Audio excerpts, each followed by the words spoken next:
Hello guys, welcome to SPC channel. ఈరోజు మనం మాట్లాడేది కల్కి 2838 ఏడి. చాలా లేట్గా మాట్లాడుతున్నాం, బట్ ఓటీటీలో చూసాను ఈ సినిమా. ముందుకు వెనక్కి తిప్పుతూ చాలా నీట్గా, అంటే ఒక సీన్ మరొక సీన్ అర్థం చేసుకుంటే ఈ విధంగా చూడడానికి ఓటీటీలో చూశాను. సో చూసిన తర్వాత నా రివ్యూ ఏంటంటే, ఇది మరి ఆ డైరెక్టర్స్ లేకపోతే ప్రొడ్యూసర్స్ వాళ్ళు ఏమనుకున్నారో ఏమో తెలియదు. కల్కి అనేది ఒక హిందూ స్క్రిప్చర్స్ ప్రకారము ఆఖరి అవతారం, అంటే 10వ అవతారం. సో మహావిష్ణువు రకరకాల అవతారాలు ఎత్తి లాస్ట్ కలియుగంలో వచ్చేటటువంటి అవతారమే కల్కి అవతారం. ఈ అవతారం ఎలా అంటే, భూమి అంతా నాశనం అయిపోయి, గోవులు నశించిపోయి, అధర్మం తాండవిస్తున్నప్పుడు, ప్రజలంతా ఇంకేం చేయలేనప్పుడు, ఇటువంటిప్పుడు ఆయన ఉద్భవిస్తాడు అని మన యొక్క పురాణాలు చెప్తున్నాయి. సో దీనిని ఈ యొక్క బేస్ చేసుకొని, అంటే ఈ స్క్రిప్చర్స్ను బేస్ చేసుకొని, ఈ యొక్క అభిప్రాయాన్ని బేస్ చేసుకొని, మన గ్రంథాలను బేస్ చేసుకొని ఈ యొక్క కల్కి అవతారం అనేది ఉంటుంది. సో ఈ కల్కి అవతారాన్ని బేస్ చేసుకొని వీళ్ళు సినిమా తీశారు. ప్రభాస్ని పెట్టి చాలా పెద్ద పెద్ద కాస్టింగ్ని పెట్టి సినిమా తీశారు. సో నేను సినిమా గురించే డిస్కస్ చేయట్లేదు, మామూలు మీరందరూ చూసే ఉంటారు సినిమా. కాకపోతే నా అభిప్రాయం ఏంటంటే, సో డైరెక్టర్స్ కానీ లేదంటే ప్రొడ్యూసర్స్ కానీ వాళ్ళు మరి ఏమనుకున్నారు ఏమిటనేది ఒక టాపిక్ ఇక్కడ. ఈ కల్కి అనేది ప్యూర్గా Hindu related. So first point what I observed is 2838 AD. AD అంటే after death, which is Christianity resembling. So దాన్ని ఎందుకు పెట్టారు అనేది ఫస్ట్. ఇప్పుడు అది మన 2014 నుంచి అది తీసేశారు. ఇప్పుడు ఏడి అనేది కాస్త బీసీ అయింది, అంటే బిఫోర్ కామన్ ఎరా బీసీ అయింది. తర్వాత ఇప్పుడు కామన్ ఎరా, అంటే ప్రజెంట్ నడిచేది కామన్ ఎరా. ఈ రెండు మారిపోయాయి. మరి దాన్ని ఎందుకు బేస్ చేయలేదు అర్థం కావట్లేదు. ఈవెన్ తంగలాన్ సినిమాలో కూడా బీసీఏనే చూపిస్తారు. వాళ్ళు అప్డేటెడ్గా ఉన్నారు, కానీ వీళ్ళైతే అప్డేట్ అవ్వలేదే నాకు అర్థమైంది. ఒకటి ఫస్ట్ పాయింట్. రెండు, సినిమాలో చాలా శాతం అన్నీ కనపడుతూ ఉంటారు. మనం ఓన్లీ హిందువులు మాత్రమే నమ్మేటటువంటి అవతారం కల్కి, కానీ అక్కడ అందరూ, అంటే ప్రతి రిలీజియన్ కూడా కల్కి కోసం వెయిట్ చేస్తున్నట్టు. ఈ కల్కినే వాళ్ళ ఉద్దేశం ప్రకారము జీసస్ సెకండ్ కమింగ్ అని, లేకపోతే లైక్ ముస్లిం సంబంధించి ఏదో అని, ఇట్లా ఈ విధంగా ట్రై చేశారు చూపడానికి. అంటే మరి ఎందుకు అలా చూపించారు, అందరినీ సినిమా చూపిద్దాం అనుకున్నారు ఏమో తెలియదు, కానీ మరి అలా చూపించకూడదు కదా. ఎందుకంటే కల్కి అనేది purely coming from Hindu scriptures.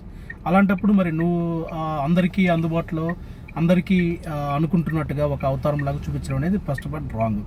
AD wrong, ఇది రాంగ్. తర్వాత వచ్చేసి మూడోది, శంబల అనే నగరం కూడా ప్యూర్లీ స్పిరిచువల్ నగరము, అదొక ఇమాజినేషన్ నగరము. సో ఇప్పుడు కూడా ఉంది అని నమ్ముతూ ఉంటారు హిందువులు. సమ్వేర్ ఇన్ హిమాలయాస్ కానీ ఇంకో చోట అది ఇన్విజిబుల్గా, అంటే కేవలం ఎవరైతే ఆ యొక్క దైవత్వం ఉండి, ఆ యొక్క నమ్మకం ఉండి వెళ్తారో వాళ్ళకి మాత్రమే కనిపిస్తుంది. చాలామంది మునులు ఋషులు వెళ్ళారు అని చెప్పి ఒక నమ్మకం అది కూడా. సో ఇటువంటప్పుడు ఏమైందిరా అంటే, ఇక్కడ నేను చూసిన అబ్జర్వేషన్ ఏంటంటే, ఆ శంబల నగరానికి అధినాయకురాలు, అంటే క్వీన్ మరియం అంట. అంటే మరియం, అఫ్కోర్స్ మరియమ్మనో కాదో తెలియదు, కానీ మరియం అని పెట్టారు. అంటే ఎందుకు పెట్టాలి? అక్కడ క్వీన్గా మరియం అనే క్యారెక్టర్ని పెట్టాల్సిన అవసరం ఏంటి? అంటే what are you trying to tell?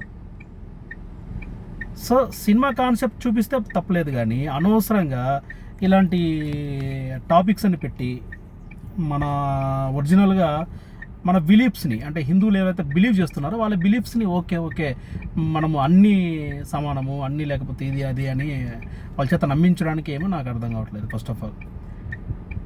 Next, ఈ అవతారాన్ని నమ్మేది హిందువులు, మరి ఆ సినిమాలో హిందువులదే పెట్టచ్చు కదా. ఇప్పుడు బాహుబలి ఉంది, లైక్ అలాగే తీసేయచ్చు కదా, కేవలం అదే ఎన్విరాన్మెంట్లో సినిమా తీయచ్చు కదా. ఇక్కడ మరి ఇప్పుడు నువ్వు ఫ్యాంటసీ సినిమా తీయాలనుకుంటే కల్కి అని పేరు పెట్టాల్సిన పని లేదు. ఏదో పేరు పెట్టచ్చు, యాస్కిన్, ఏదో పేరు ఇష్టం, ఏదో పేరు పెట్టుకొని ఇదే స్టోరీతో నువ్వు సినిమా తీస్తే నాకేం అభ్యంతరం ఉండేది కాదు. కాకపోతే ఇక్కడ చూసినప్పుడు ఏమైందంటే, ఇవన్నీ కూడా కొద్దిగా ఇమాజినేషనరీ, అది ఎందుకు తీశారో ఎందుకు పెట్టారో వాళ్ళకే అర్థం కావట్లేదు.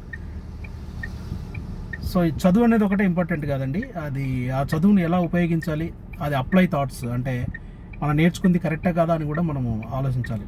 సో ఇది నాకు అనిపించింది. తర్వాత వచ్చేసి ఇంకా సినిమా ఎన్విరాన్మెంట్ ఏంటంటే, ఎవరికి తిండి కూడా దొరకదు సినిమాలో. అంటే 2838 ఏడి కదా. సో ఆ యొక్క ఏజ్లో, ఆ టైంలో వీళ్ళకు తిండి కూడా దొరకదు. సో ఏది చేయాలన్నా కూడా పెద్ద పెద్ద అదేది పాయింట్స్ అని అది ఇది రకరకాలు ఏదో కాంప్లెక్స్ అని ఏదో క్రియేట్ చేశారు. సరే అది okay, it is copied from Avengers, throne of the games. So ఇలా చాలా ఇంగ్లీష్ సినిమాలు ఉన్నాయి. లైక్ పాయింట్స్ రీఛార్జ్ చేసుకోవడము, ఫుడ్ తింటాము, లేకపోతే ఎవరి చోటు నుంచి ఇంకోటి కమ్యూట్ అవ్వాలంటే వెహికల్ వెళ్ళాలన్నా కూడా పాయింట్స్ కావాలి. ఇలా కూడా ఇంగ్లీష్ సినిమాలను చాలా చూసాము. సో అలా కమ్యూట్ చేశారు. సో ఓకే, ఇది బాగానే ఉంది. ఇది కాకపోతే నాకు డౌట్ ఏంటంటే వాళ్ళకి అది లేదు అంటుంటారు, కానీ కార్లు చూస్తే వెహికల్ చూస్తే అడ్వాన్స్డ్. మరి ఆ పెట్రోల్ ఎలా దొరుకుతుంది, ఆ అమౌంట్ ఎలా వస్తుంది? ఒక్కొక్కడు గాల్లో వెళ్తుంటాడు, పైన హెలికాప్టర్లకు పైకి వెళ్తుంటాడు. ఓరు బాబోయ్, అసలు సినిమా చూస్తే అంత అడ్వాన్స్డ్. ఇక్కడ రోడ్లు ఉండవు,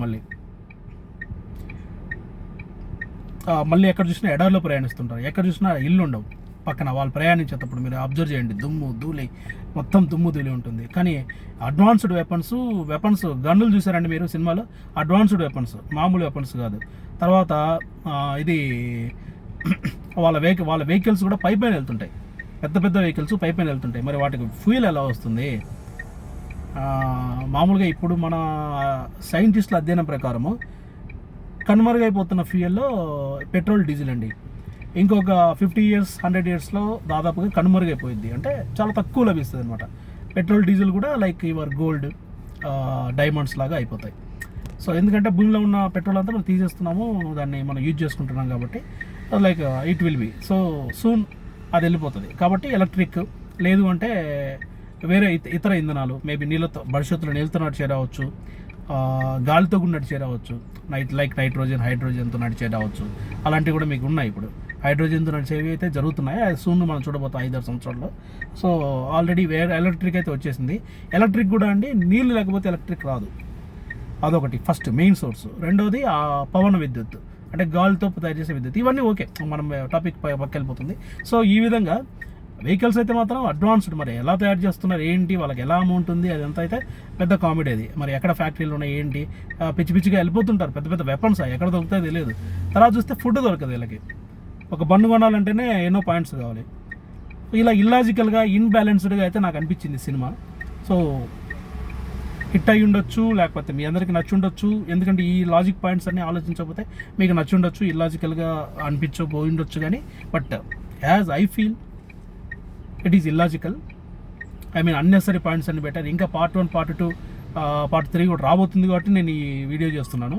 ఎందుకంటే ఇంకా దాంట్లో ఎన్ని ఇంకా లైక్ ఇమాజినేషన్, ఇంకా అసలు వచ్చేసి వేరే వేరే కల్పితాలు ఎన్ని చూపిస్తారో తెలియదు. అందుకే నేను ఈ వీడియో చేస్తున్నాను. సో ఇలా కల్పితాలతో ఏదో అసలు ఇల్లాజికల్గా సంబంధం లేకుండా ఒక ఫార్మేట్లో సినిమా తీయటం అనేది కొంచెం నాకైతే అసంతృప్తిగా ఉంది. ఓవరాల్ సినిమా ఓకే, అంటే చూడడానికి ఆ యొక్క ఎన్విరాన్మెంటు, మీరు only to feel the environment, 3D అవన్నీ కరెక్టే. బట్ పిల్లలు వీళ్ళు ఎలా చూస్తారంటే నేను వేరే లోకంలో ఉన్నానని అనుకోరండి. వాళ్ళు ఎలా చూస్తారంటే ఓకే ఇది మేబీ ట్రూ, మేబీ ఇలాగే ఉంటుంది, అక్కడే ప్రాబ్లం వస్తుంది. కాబట్టే నేను ఈ వీడియో చేస్తున్నాను. సో ఇటువంటి కల్పితాలు దయచేసి పార్ట్ 2లో, ఒకవేళ ఉంటే పార్ట్ 3లో, ఏ పార్ట్ అయినా సరే రిమైనింగ్ పార్ట్స్లో కొద్దిగా సరి చేసుకోవాలని నా మనవి. సో కల్కి రివ్యూ ఓకే, సినిమా అయితే ఓకే. ఇవన్నీ ఉన్నాయి కాబట్టి మేబీ అందరికీ నచ్చి ఉండొచ్చు, నచ్చాలని కూడా ఏం లేదు. So this is how it is. Thank you guys. మరో వీడియోతో మీ ఎందుకు వద్దాం. Thank you. Please subscribe, share and like. Thank you guys. Signing off. Thank you.